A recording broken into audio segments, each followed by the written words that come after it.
What beauty was like in ancient Rome. Introduction. The Romans loved beauty, and they put a lot of effort into making themselves beautiful. For example, they used creams and ointments to enhance their skin coloration and make them look more lifelike. In fact, some women even used white lead-based makeup that could also contain bryrony juice or lifelike coloration. So in this video, we'll take a look at what beauty was like in ancient Rome. So watch the video until the end. Don't forget to give it a thumbs up and subscribe. The Romans' love of beauty was evident in the way they lived their lives. They were obsessed with the appearance of their homes, bodies, and children. They cared about how their homes looked and what kinds of plants could be found inside them. They also took great interest in their slaves. If they were happy or unhappy, it reflected on your reputation as an owner, and therefore on yours. A Roman woman's appearance was strictly regulated. She was expected to be well-groomed, well-dressed, and not allowed to wear short tunics. The dress code for Roman women was more formal than today's fashion industry would allow it to be today. And this can be seen in the artwork of ancient Rome, as well as in sculptures like this torso of Diana, goddess, which depicts her wearing a flowing gown with long sleeves that reaches down past her knees.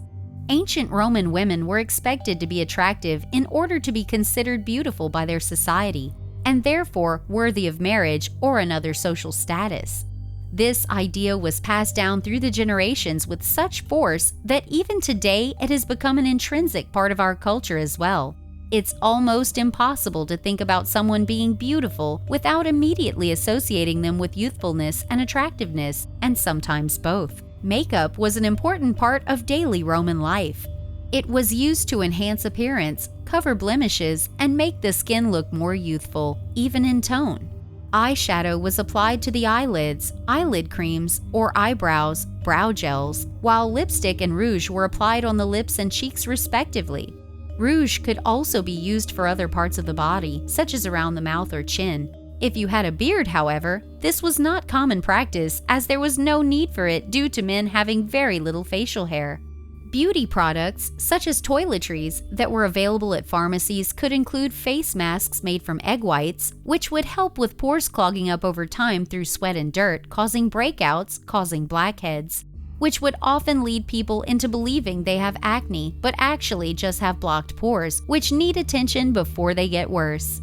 A red lip was a sign of good health and fertility. While red lipstick was used to symbolize health, fertility, and love in ancient Rome, it was also a sign of power. Red lips were associated with the heart because it is located there. That's why you'll often see people with red hearts on their chins or wrists as a way of expressing their love for someone else or themselves. Red lips were also a symbol of blood, a powerful substance that flows through our body constantly. If you wanted something done right, then you'd want your efforts to be backed up by some serious blood. With blood comes passion, as Shakespeare put it in Romeo and Juliet. The most popular haircuts were extensions and short bobs. Extensions were easy to maintain, so they became a popular choice for women who wanted to look fashionable but didn't have much time or skill in the morning. Short bobs were also easier to maintain since they could be done quickly by anyone who owned a pair of scissors. However, this haircut style was not as popular as some others because it didn't last long. It tended to get out of control after about 6 months or so. When it comes to beauty, straight hair was the ideal. Straight hair was associated with youth and fertility, which made it attractive to men in particular, who were also often young. It was also an indicator that you were free, powerful, and wealthy. If you had straight hair, then you couldn't be enslaved or manipulated by anyone else. You could do what you wanted with your life. This is why we see so many depictions of men with long braids on display throughout Roman artworks. They were considered symbols of freedom from tyranny. Pearls were the most popular jewelry in ancient Rome. They were used in many ways, including being sewn onto clothing and used as earrings. The Romans believed that pearls had magical powers, so they believed that wearing them would bring good luck to the wearer. People would wear pearls on their bodies or in their hair for protection against evil spirits and sicknesses. Pearls also symbolized wealth and power because of how expensive these precious stones were back then. Body hair was a no-go for women. They would use tweezers, pumice stones, depilatory creams, or even beeswax to keep body hair away. Thick eyelashes were valued as attractive in ancient Rome. The historian Pliny wrote about using crocodile dung as mascara for fuller lashes, but the Romans were more concerned with beauty than the Greeks.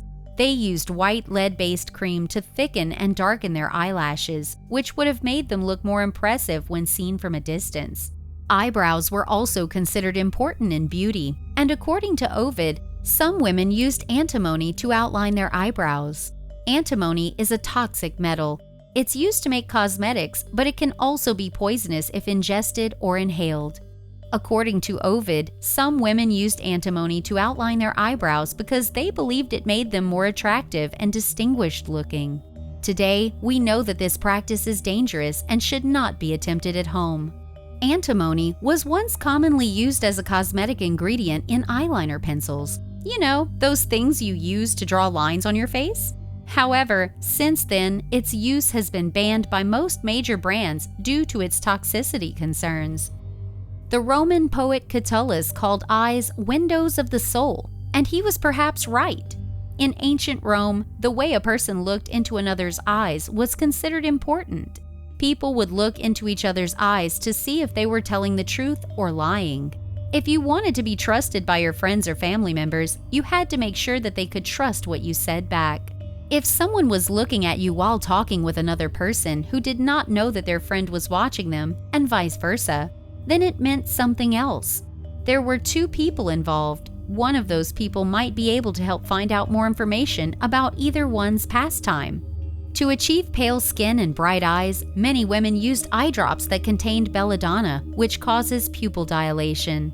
Belladonna is a plant that has been used for centuries to dilate the pupils and make them appear larger.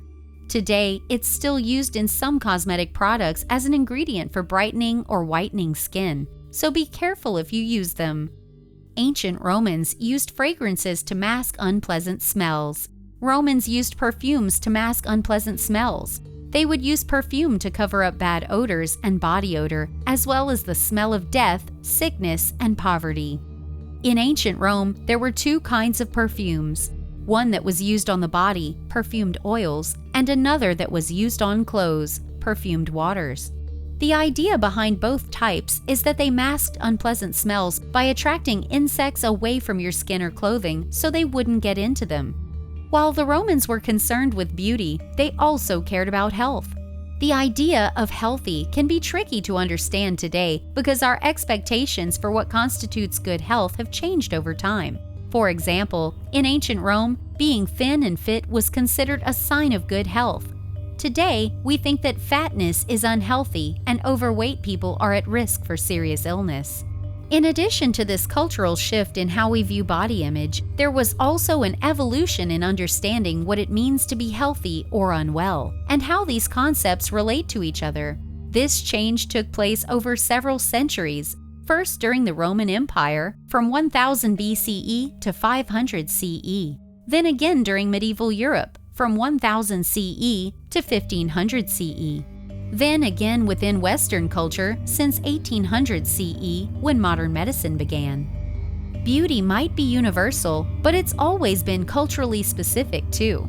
Beauty is in the eye of the beholder, and that's never been truer than when it comes to beauty. While everyone may agree that a beautiful woman has lovely features and an attractive figure, what constitutes beauty varies from culture to culture and even from person to person.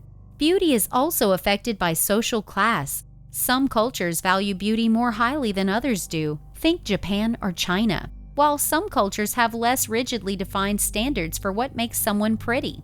And yes, there are plenty of expectations to these generalizations too. Some people find themselves attracted by other traits besides looks. Others prefer those who don't conform closely with traditional notions about gender roles or sexual orientation. Still, others believe that attractiveness depends on age instead of appearance alone, and vice versa. Conclusion: the Romans were obsessed with beauty and elegance.